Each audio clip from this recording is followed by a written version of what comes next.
Bir gün kız garson restoranda stolun üstünü təmizləyərkən gördü ki, menyunun altında səpələnmiş pullar və bir pulqabı var. Həyəcanlı şəkildə tez bu pulları bir yerə topaladı və pulqabına qoydu. Pulqabından bir vizit kartı çıxardıb özündə saxladı. Və pulla birlikdə gətirib restoranın müdürünə verdi. Dedi ki, bu pulqabı mən stolun üstündən tapmışam. Müdür pulqabı bundan alıb işarə elədi ki, çıxıb gedə bilərsən. Bunu görən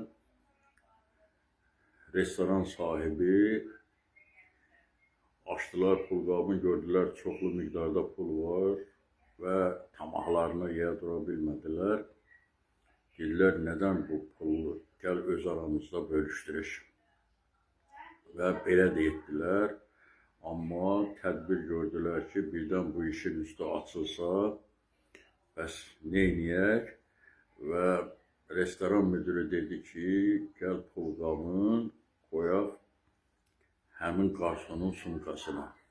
Belə də etdilər.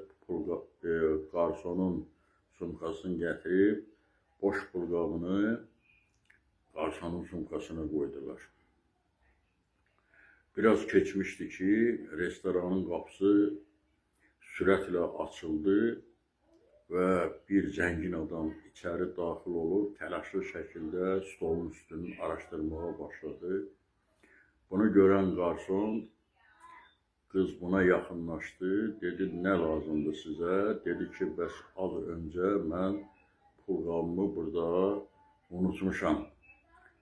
Bu zaman elə restoran müdürü bunlara yaxınlaşdı və söhbətə girdi ki, gedək müdürün yanında bu işi araşdırarıq. Və bunu götürüb müdürün otağına apardılar. Restoran müdürü kişiyə dedi ki, nə işdir? Dedi ki, bəs mən az öncə pulqabımı sizin restoranda unutmuşam. Dedi, bizim xəbərimiz yoxdur. Onda gəl qarsonundan soruşaq ki, görək o pulqabı görüb, yoxsa görməyib. Qarsonu çağırırlar, deyir, bu kişi deyir, cüzdanın burada unudub. Deyir, sən burada pulqabı görmüsən, stolun üstündə, yoxsa görməmişsən. Deyir, hə, mən az öncə həmin pulqabını gətirib sizə verdim də. Müdür qışqıraraq bunun başına deyir ki, sən bizi suçlama yenə. Bizə sən pul verməmişsən. Bunu görən həmin zəngin adam deyir ki, tez olun mənim pullarımı verin. Mən indi polis çağıracağım bura, qoy o polis bu işi araşdırsın.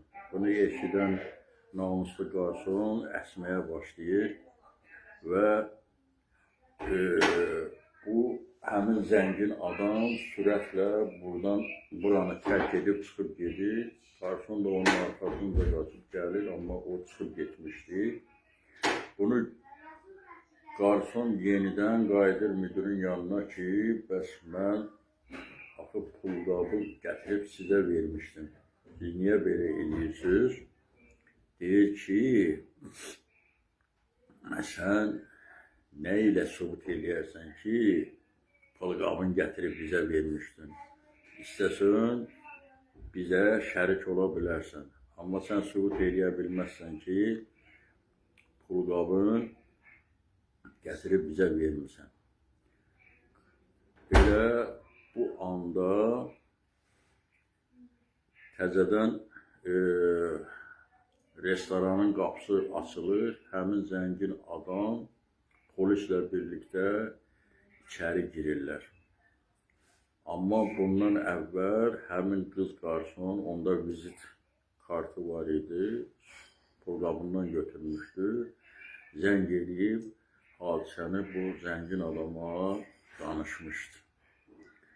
Və bu zəngin adam içəri müdürün yanına gəlir və deyir ki, tez olun mənim pullarımı qaytarın. Restoran müdürü deyir ki, sənin pulların bizdə deyil. Sən bizə böhtan atırsan.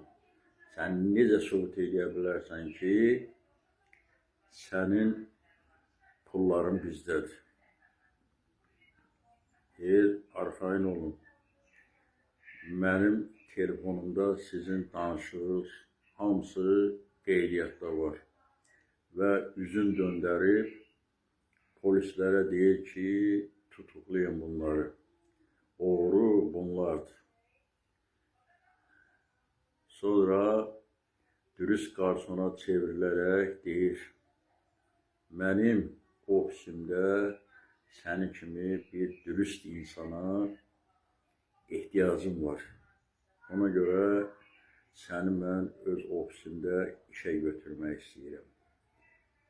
İndi dostlar, yadda saxlayın ki, sonda həmişə dürüst insanlar qalib gəlir.